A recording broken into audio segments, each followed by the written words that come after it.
Salut les passionnés d'automobile et bienvenue à cette édition spéciale du Deep Dive. Spécialement conçu pour les auditeurs de Vintage Car Chronicles, Tout à fait. On s'attaque aujourd'hui à une voiture. qui a beaucoup fait parler d'elle. Exactement, la Smart. Une marque qui a osé.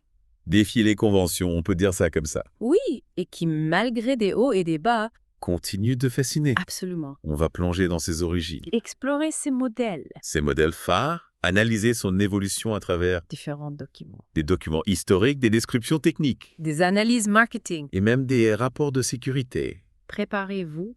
pour un voyage Surprenant. dans l'univers de la Smart. Ah, la Smart.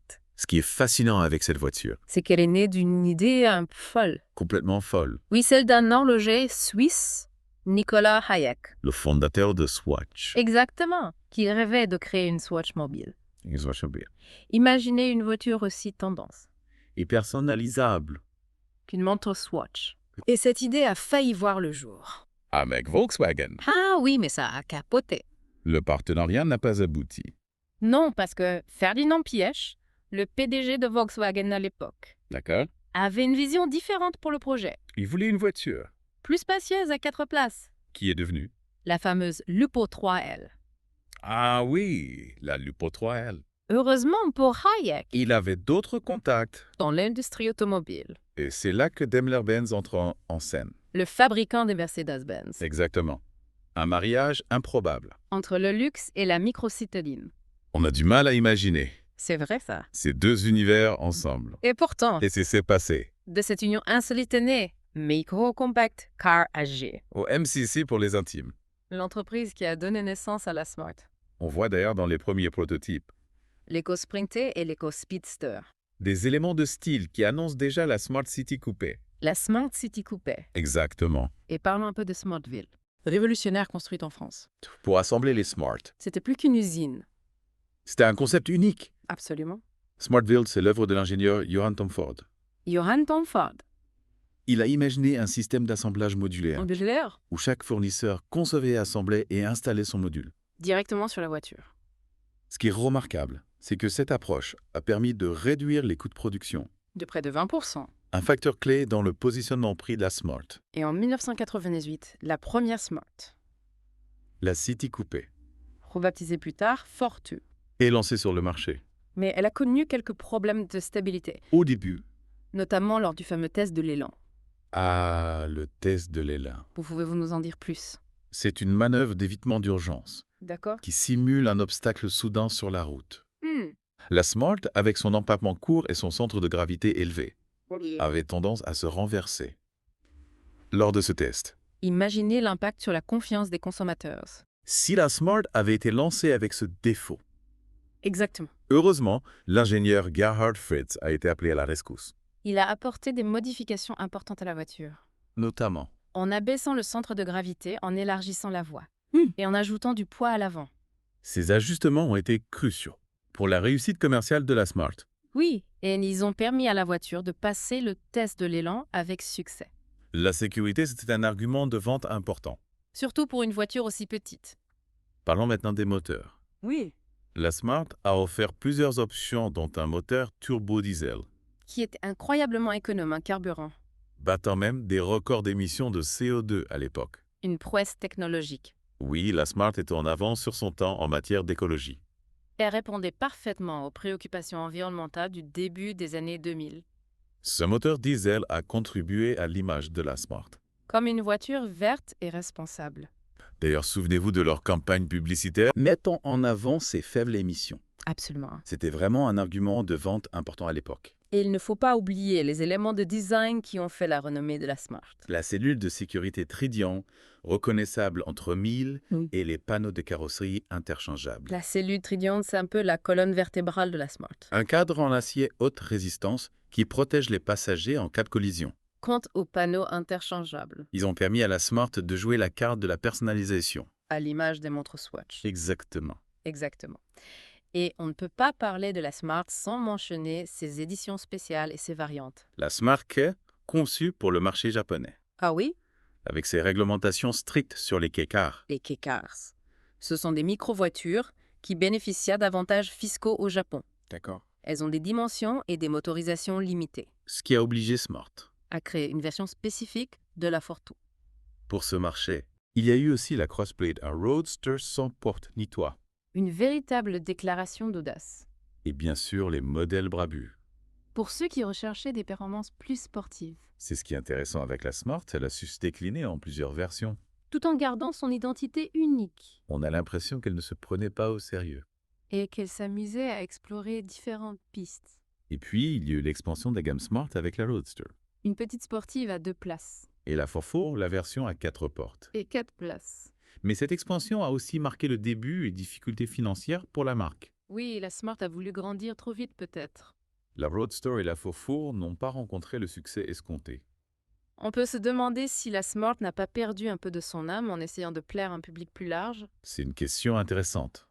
On va explorer cette période plus en détail dans la deuxième partie de notre Deep Dive. On reviendra sur les modèles Roadster.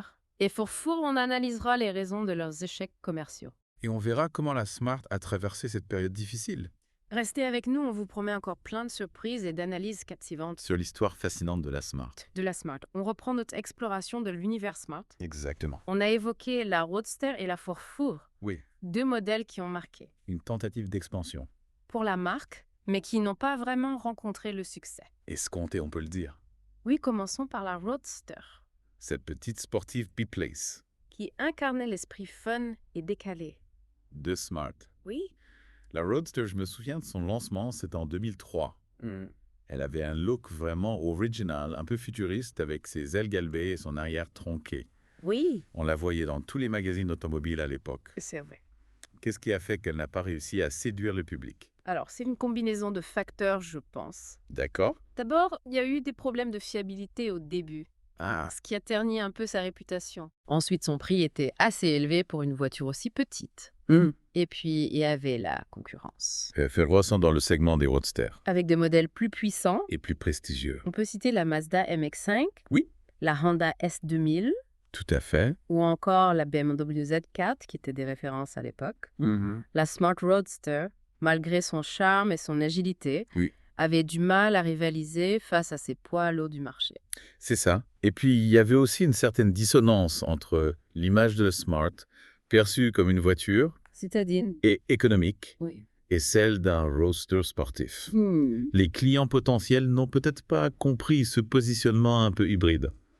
C'est dommage car la Roadster avait vraiment du potentiel. Oui.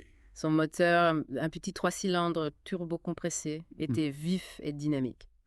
Et puis elle offrait des sensations de conduite unique grâce à son poids-plume et son centre de gravité très bas. Je suis d'accord, c'était une voiture amusante à conduire. Mais malheureusement, sa production a été stoppée en 2005. Après seulement 3 années de commercialisation. Un coup dur pour Smart qui avait investi beaucoup. Dans ce projet, Parlons maintenant de la F4. la version à 4 portes et 4 places. De la Smart lancée en 2004. Elle avait pour ambition de conquérir un nouveau segment de marché. Celui des citadines polyvalentes. Exactement. Mais là encore, le succès n'a pas été au rendez-vous. La 4 était le fruit d'une collaboration. Avec Mitsubishi. Elle partageait sa plateforme et de nombreux composants avec la Mitsubishi Colt. D'accord. Une stratégie de co-développement Qui visait à réduire les coûts. et à accélérer la mise sur le marché. C'est une pratique courante dans l'industrie automobile. Oui. Mais dans le cas de la 4x4, on a l'impression que Smart a perdu un peu de son identité. En s'associant à Mitsubishi. La voiture ressemblait plus à une Colt Badger qu'à une véritable Smart. Oui, c'est un reproche qui a souvent été fait à la 4x4 Elle manquait de personnalité. et du caractère unique de la 4x4 Et puis son design était assez fade. comparé à l'originalité de la 4x4.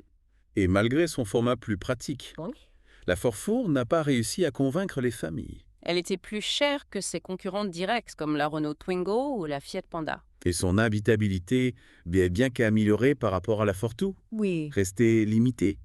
Il y a aussi eu des critiques sur son comportement routier. Ah oui. La 4x4 était moins agile et moins amusante à conduire que la 4x4, On avait l'impression de conduire une voiture normale. sans le petit plus qui faisait le charme de la Smart. En fin de compte, la 4x4 a été un échec commercial. Oui, sa production a été arrêtée en 2006. En même temps que celle de la Roadster, Un double coup dur pour Smart, qui a dû se recentrer sur son modèle phare. la 4x4. Ces échecs commerciaux ont eu un impact significatif. sur la stratégie de Smart La marque a abandonné ses ambitions d'expansion. et a décidé de se concentrer sur son cœur de métier, les microcitatines urbaines, Une décision qui a finalement permis à Smart de se redresser. et de retrouver le chemin de la rentabilité. On a beaucoup parlé des aspects techniques et commerciaux de la Smart. Oui, Mais il y a un autre aspect qui a souvent fait débat. c'est la... Sa sécurité. Ah oui, Sa petite taille et sa courte zone de déformation à l'avant. ont suscité des inquiétudes. Qu'en est-il réellement? C'est une question complexe. La Smart a toujours mis en avant sa cellule de sécurité Tredium. Ce cadre en acier haute résistance qui forme une cage protectrice. Autour des passagers. C'est un élément clé, sa conception. Et il a prouvé son efficacité lors des crash tests. Mais il ne faut pas oublier que la Smart est une voiture très petite, Avec un empattement court et un centre de gravité élevé, ce qui la rend plus vulnérable, en cas de collision frontale. notamment avec un véhicule plus lourd. C'est vrai, les tests de sécurité Euro NCAP ont montré que la Smart offrait une bonne protection, Aux occupants adultes, mais que la protection des piétons était moins satisfaisante. son avant-cour et sa hauteur importante ne laissent pas beaucoup d'espace. Pour absorber l'énergie d'un impact, Il y a aussi eu des critiques sur la stabilité de la Smart. notamment lors de manœuvres d'évitement d'urgence, On a déjà parlé du test de l'élan. qui a donné du fil à retordre aux ingénieurs de Smart. Oui, la Smart, avec son empattement court et son centre de gravité élevé, Oui. peut avoir tendance à se déporter, Lors de changements de direction brusques. ce qui peut être dangereux surtout à haute vitesse. Il est important de rappeler que la Smart est une voiture conçue pour la ville. Pour les petits trajets, Elle n'est pas faite pour rouler à vive allure sur autoroute, il faut adapter sa conduite. à ses caractéristiques et à ses limites. On a vu que la Smart, malgré son concept innovant et son design original, a connu des moments difficiles, Notamment avec les échecs commerciaux de la Roadster et de la Ford Four. et que sa sécurité, bien qu'améliorée au fil des générations, Oui, reste un sujet de débat. c'est vrai, la Smart n'est pas une voiture parfaite. Non, Elle a ses défauts, ses limites. mais elle a aussi des qualités indéniables. Son agilité en ville, sa facilité de stationnement, sa faible consommation de carburant. Et son look unique qui ne laisse personne indifférent. C'est ça. Dans la troisième partie de notre deep dive, on va se pencher sur l'avenir de la Smart. Comment cette marque emblématique va-t-elle s'adapter aux nouveaux défis de l'industrie automobile? Notamment la transition vers l'électrique et la conduite autonome. Restez avec nous, la suite s'annonce passionnante. On a vu que la Smart, depuis ses débuts, n'a cessé de se réinventer. Oui, de l'idée audacieuse de Nicolas Hayek, À la collaboration avec Daimler, en passant par les expérimentations avec la Roadster et la Ford Four. la Smart a toujours cherché sa voie Et aujourd'hui, face aux défis de la mobilité moderne. et se tourne Résolument, vers l'électrique, la Smart électrique, c'est une évidence. parfaitement adaptée. Au centre-ville, congestionné aux restrictions de circulation et à la demande croissante pour des solutions de transport plus propres. Et puis, n'oublions pas que son image a toujours été associée à l'innovation et à l'écologie. Absolument, la Smart électrique s'inscrit dans la continuité de l'ADN de la marque. Et le partenariat avec Geely, le géant chinois de l'automobile, Oui, lui donne les moyens de ses ambitions. Geely apporte son expertise en matière de véhicules électriques, sa puissance financière et son accès au marché chinois. Qui est le plus grand marché mondial. Pour les voitures électriques, C'est un tournant majeur pour la Smart, on est passé d'une petite marque européenne à une marque globale. avec un potentiel de développement énorme, Le Smart Concept, #1, dévoilé en 2021. donne un aperçu de ce que nous réserve l'avenir. Un SUV compact, 100% électrique au design moderne et connecté qui s'éloigne radicalement de la Forto, Le concept #1 marque une rupture avec le passé. tout en conservant. Certains éléments de l'ADN de la Smart, l'esprit d'innovation, l'audace du design et la volonté de proposer une solution de mobilité différente. On est loin de la micro-citadine minimaliste des débuts. C'est vrai. La Smart semble vouloir s'affirmer comme une marque plus mature, plus premium. Tout en restant fidèle à sa philosophie urbaine. Mais on peut se demander si elle ne risque pas de perdre son identité. En se rapprochant des standards du marché. C'est un risquant, c'est certain. Mais il faut aussi se rappeler que le marché automobile est en pleine mutation. Les clients recherchent des voitures plus polyvalentes, plus connectées, plus respectueuses de l'environnement. La Smart doit s'adapter. À ces nouvelles attentes. Si elle veut survivre, Et la conduite autonome, quel rôle va-t-elle jouer dans l'avenir de la Smart? on imagine bien. Une Smart autonome se faufilant dans les rues étroites, se garant toute seule et transportant ses passagers sans effort. La conduite autonome est un enjeu majeur pour tous les constructeurs d'automobiles. Et Smart ne fait pas exception. On a déjà vu des prototypes de Smart autonomes, Et il est probable que cette technologie sera intégrée progressivement dans les modèles de série. Oui. C'est fascinant d'imaginer comment la Smart va évoluer dans les années à venir. Va-t-elle réussir à concilier son héritage unique avec les exigences de la mobilité moderne? Va-t-elle conserver son audace et son originalité face à la standardisation du marché? Seul l'avenir nous le dira. Mais une chose est sûre, la Smart a déjà prouvé sa capacité à se réinventer, à surprendre, à défier les conventions. Et c'est ce qui la rend si attachante. Exactement. Merci d'avoir partagé votre expertise avec nous. C'était passionnant de plonger dans l'histoire et l'avenir de la Smart. Merci à vous. Et merci à vous, chers auditeurs, de nous avoir suivis dans ce deep dive spécialement conçu pour Vintage Car Chronicles. N'oubliez pas de vous abonner au podcast et d'écouter notre émission quotidienne pour plus d'histoires et d'analyses sur le monde fascinant de l'automobile. À bientôt sur Les Mondes.